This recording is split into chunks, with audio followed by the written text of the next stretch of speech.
l'ère de la police high-tech.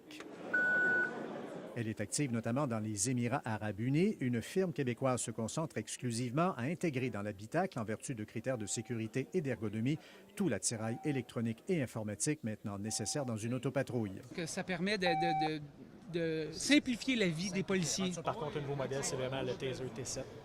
Le rayon des armes à feu, longue ou courte, est assez bien garni. Il y a pratiquement un modèle par type d'intervention policière à risque. Dans les pistolets à impulsion électrique, on n'en est plus à la première génération. Il y a eu une évolution au niveau de l'appareil, au niveau de la performance. Dans les systèmes de communication d'urgence, on présente des walkie-talkies dont le signal ne s'interrompt pas si on entre en milieu clos. Soit un policier ou un pompier, quand il rentre dans un building, qui perd son signal, notre radio switch directement sur le LTE. Parmi les outils dont l'utilité se répand dans la police, il y a aussi les drones pour le survol des scènes de crime et pour le contrôle des foules.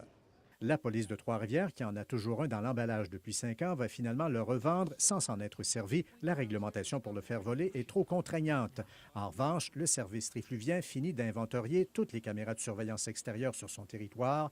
Ça peut toujours être utile. En cas d'un délit où on aurait besoin d'images, on peut se référer à ces commerçants-là qui, sur une base volontaire, pourraient nous remettre les images. Une veste chauffante, elle est dotée de batteries longue durée. Ça peut être utile pour les policiers motards ou motoneigistes ou ceux affectés à la circulation en hiver. Là, on voit la charge de la batterie qui est pleine.